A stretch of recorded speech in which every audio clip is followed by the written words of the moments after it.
Bismillahirrahmanirrahim. Assalamualaikum warahmatullahi wabarakatuh. Selamat pagi dan salam sejahtera untuk kita semua, terkhusus kepada Ananda yang ada di kelas 11 Madrasah Aliyah yang sedang mengikuti pembelajaran daring. Nah, hari ini kita akan melanjutkan materi ke bab 4, yaitu tentang peradaban Islam pada masa Daulah Syafawi di Persia. Yang akan kita pelajari pada bab ini untuk pertemuan kita pada hari ini yaitu sejarah lahirnya Daulah Syafawi, kemudian yang kedua strategi dan kebijakan pemerintahan Daulah Syafawi. Yang pertama, bagaimana sejarah lahirnya Daulah Syafawi? Daulah Syafawi di Persia berdiri pada waktu Daulah Turki Utsmani sudah mencapai puncak kejayaannya. Namun pada kenyataannya, Daulah Syafawi berkembang dengan sangat cepat. Istilah nama Syafawi ini terus dipertahankan dari tarekat Syafawiyah sampai menjadi sebuah gerakan politik dan menjadi daulah yang disebut Daulah Syafawi. Dalam perkembangannya, Daulah Syafawi sering berselisih dan bersinggungan dengan Daulah Turki Utsmani. Daulah Syafawi merupakan peletak dasar berdirinya negara Iran, salah satu negara yang memiliki percepatan teknologi di dunia. Daulah Syafawi adalah menganut mazhab tertentu dalam kegiatan keagamaannya. Sebelum Daulah Syafawi berdiri, cikal bakal lahirnya daulah tersebut dimulai dari sebuah gerakan tarekat Syafawiyah yang berdiri di daerah Ardabil, kota Azerbaijan. Namun tarekat ini sesuai dengan nama pendirinya yaitu Safi al-Din, salah satu keturunan Musa al-Qasim. Awal mulanya tarekat ini bertujuan untuk meluruskan orang-orang yang ingkar dan pada akhirnya memerangi orang-orang yang keluar dari rambu-rambu syariah. Tarekat ini menjadi semakin penting setelah ia berubah bentuk dari pengajian tasawuf murni yang bersifat lokal menjadi gerakan keagamaan yang besar pengaruhnya di Persia, Syria, dan Anatolia. Dalam perkembangannya, berikutnya penganut tarekat Syafawiyah sangat fanatik terhadap ajaran-ajarannya. Hal tersebut ditandai dengan adanya itikat yang kuat dari kalangan mereka untuk mendirikan sebuah kekuasaan tersendiri dengan dukungan yang kuat dari pengikutnya. Lama-kelamaan para pengikut tarekat Syafawiyah membentuk suatu kekuatan yang mandiri, fanatik, dan penuh percaya diri. Di bawah kepemimpinan Junaid, terbentuklah prajurit yang kuat dan siap untuk memasuki dunia perpolitikan. Daulah Syafawi melebarkan sayapnya dengan menumbuhkan kegiatan politik di dalam kegiatan-kegiatan keagamaan. Efek dari gerakan tersebut menimbulkan konflik dengan penguasa Karakoyunlu, yaitu salah satu suku Turki, dan kelompok Junaid dikalahkan dan kemudian Junaid diasingkan.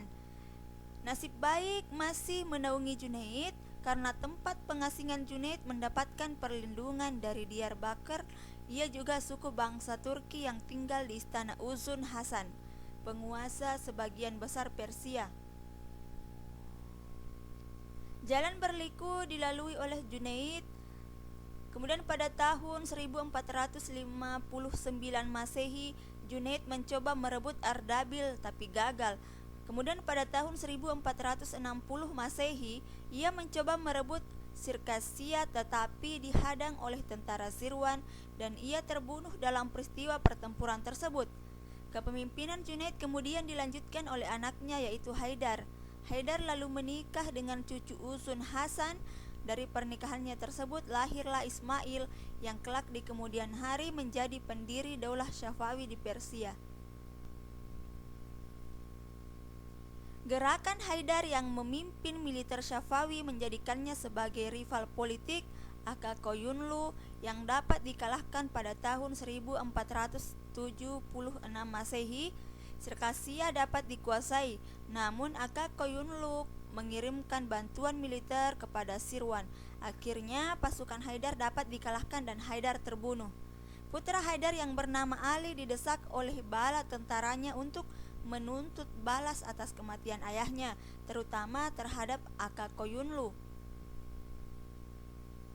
Akan tetapi, Yakub, pemimpin Kara Koyunlu menangkap dan memenjarakan Ali bersama saudaranya Ibrahim, Ismail dan ibunya di Fars. Mereka dibebaskan oleh Rustam, putra mahkota Aka Koyunlu, dengan syarat mau membantunya memerangi saudara sepupunya.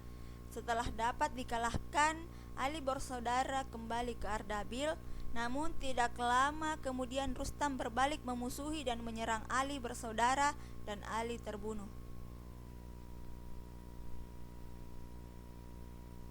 Periode berikutnya, kepemimpinan gerakan Syafawi diserahkan pada Ismail yang kala itu masih berusia 7 tahun. Dalam kurun waktu 5 tahun, Ismail beserta pasukannya bermarkas di Gilan untuk menyusun pasukan dan kekuatan. Pasukan yang dipersiapkan itu diberi nama Qisilbash atau Baret Merah. Kemudian pada tahun 1501 Masehi, pasukan Qisilbash di bawah pimpinan Ismail menyerang dan mengalahkan Aka Koyunlu atau Domba Putih di Sorur dekat Nakhchivan. Qisilbash terus berusaha memasuki dan menaklukkan Tabriz, akhirnya berhasil dan kemudian mendudukinya. Di kota Tabriz inilah Ismail memproklamirkan dirinya sebagai khalifah pertama Daulah Syafawi. Ismail I memimpin Daulah Syafawi kurang lebih 23 tahun, yaitu antara tahun 1501 Masehi sampai 1524 Masehi. Pada 10 tahun pertama, ia berhasil memperluas wilayah kekuasaannya. Ismail membersihkan sisa-sisa kekuatan Kara Koyunlu di Hamadan, menguasai provinsi Kaspia di Nasandaran, Gurgan dan Yazd, Diyarbakir, Baghdad dan daerah barat daya Persia, kemudian Sirwan dan Khurasan. Hanya dalam waktu 10 tahun itu wilayah kekuasaannya sudah meliputi seluruh Persia dan bagian timur Bulan Sabit subur. Ambisi politik Ismail mendorongnya untuk terus mengembangkan wilayah kekuasaan ke daerah-daerah lainnya seperti Turki Utsmani. Ismail berusaha mengekspansi wilayah Daulah Utsmani, tetapi dalam usaha pertama Ismail I mengalami kekalahan. Justru Turki Utsmani yang dipimpin oleh Sultan Salim dapat menduduki Tabriz. Daulah Syafawi terselamatkan dengan pulangnya Sultan Utsmani ke Turki karena terjadi konflik dalam negeri antara kalangan militer. Nah, secara terus-menerus antara Daulah Syafawi dan Daulah Utsmani selalu terjadi konflik yang berkepanjangan. Hal tersebut menjadikan Daulah Syafawi tidak semakin kuat. Setidaknya pernah terjadi 3 peperangan pada masa Tahmasp, Ismail II, dan Muhammad Kudabanda. Tidak hanya konflik yang terjadi dengan Daulah Utsmani, di dalam negeri juga terjadi pertentangan antara kelompok yang memicu perang saudara. Kemudian selanjutnya, bagaimana strategi dan kebijakan pemerintahan pada masa Daulah Syafawi? Pada masa kepemimpinan Abbas I, Daulah Syafawi perlahan-lahan mengalami kemajuan.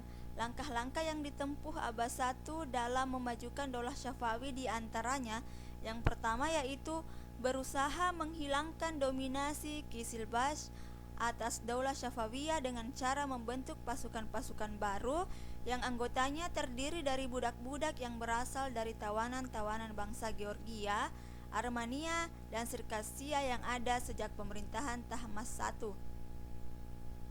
Kemudian yang kedua yaitu mengadakan perjanjian damai dengan Daulah Utsmani. Di samping itu, Abbas I berjanji untuk tidak menghina 3 khalifah pertama dalam Islam, yaitu Abu Bakar, Umar bin Khattab, dan Utsman bin Affan dalam khutbah-khutbah Jumat. Sebagai jaminan atas syarat-syarat tersebut, Abbas I menyerahkan saudara sepupunya, yaitu Haidar Mirza, sebagai sandera di Istanbul. Masa kekuasaan Abbas I merupakan puncak kejayaan Daulah Syafawi. Ia berhasil mengatasi gejolak politik dalam negeri yang mengganggu stabilitas negara dan sekaligus berhasil merebut kembali beberapa wilayah kekuasaan yang pernah direbut oleh daulah lain seperti Tabriz, Sirwan, dan daerah lainnya atau wilayah lainnya yang sebelumnya lepas direbut oleh Daulah Utsmani.